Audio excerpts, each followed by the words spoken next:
Greetings everyone, I'm Eliza Mendoza. I'm gonna discuss to you the Module 1, Introduction to Formal Languages and Automata. Lesson 3, Definition of a Formal Language.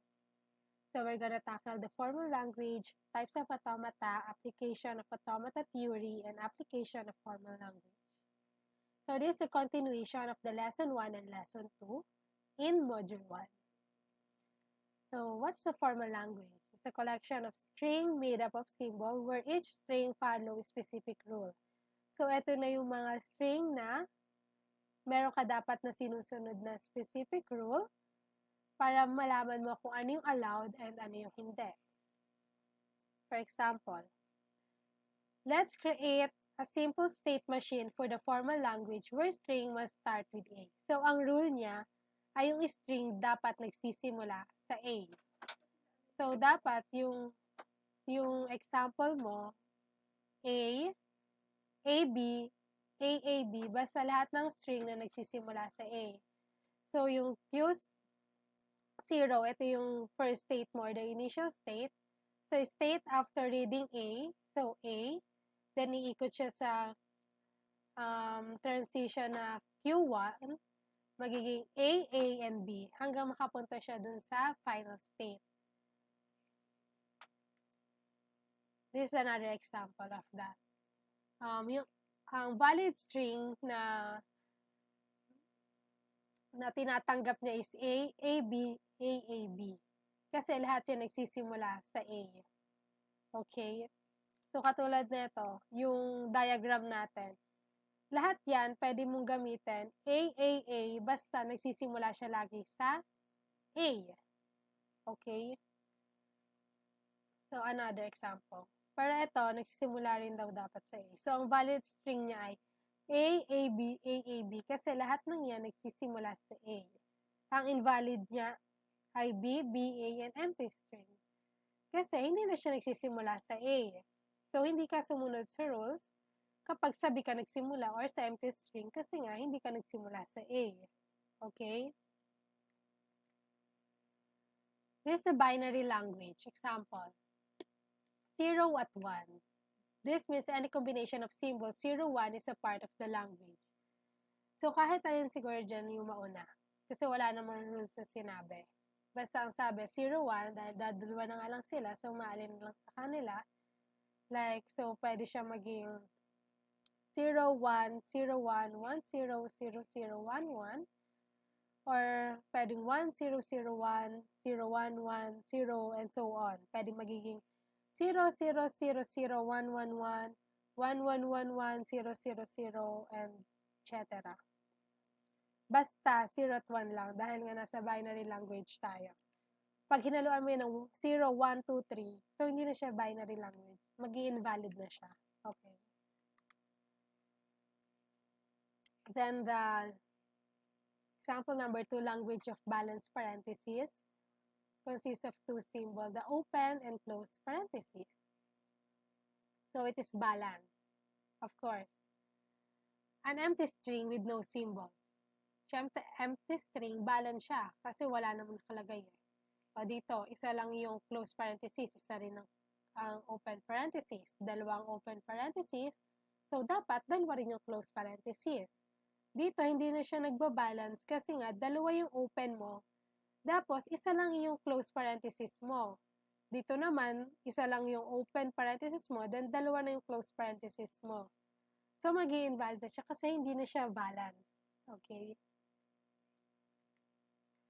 Programming languages. So, sa kahit saan naman na programming language, lagi kang may rule na sinusunod. Katulad nito, ng Python, followed by the function name and parentheses. So, kailangan, lagi kang may rule na sinusunod. Kahit naman saan. Def, my underscore function, then parentheses. That is the rule. So, compilers and interpreters naman are tools that convert your code into the form that a computer can understand and execute.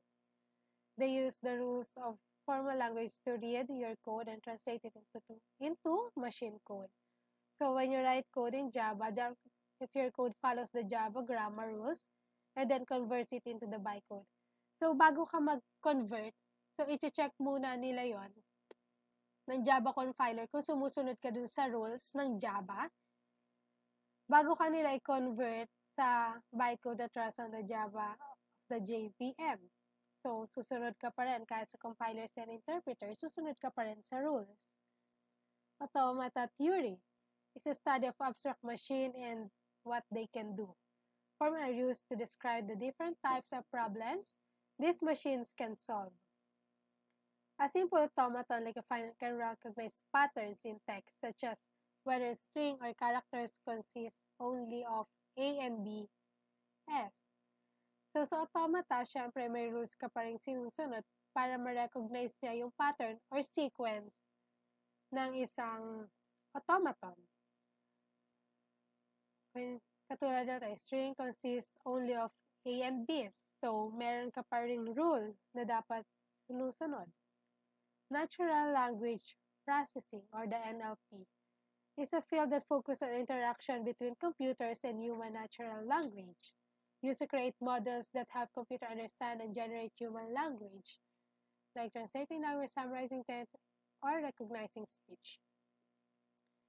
When you use a voice assistant like Siri and Google Assistant, formal language models help the assistant understand your spoken commands and respond appropriately. So, dito, meron ka pa ring rules na ginagamit. Like, kunyari, hey Siri, alam nga namang nakalagay doon, English si Siri, tapos bigla ka mag-Chinese. O ano na si Siri, paano niya yun maiintindihan? So, hindi niya yun maiintindihan. So, dapat yung rules na, example, meron doon, like, papiliin ka na, kunyari, English. So, English yung sasabihin mo kay Siri. Tapos, mamaya mahina yung boses mo. Hindi ka rin yung maiintindihan. So, dapat may clarity yung voice mo para masunod ka niya. Something like that. So, programming languages provide the rules for writing programs, ensuring that code is structured correctly. In compilers naman, tools use formal languages to translate your code into a form that computers can execute. Automata theory describes what different types of abstract machine can do, helping us understand the limit of computation. And the NLP is the formal language help computer understand the process human languages, like translation and voice recognition. So that's the summary nung sa kanina. So that's all for the lesson 3. Thank you all for watching.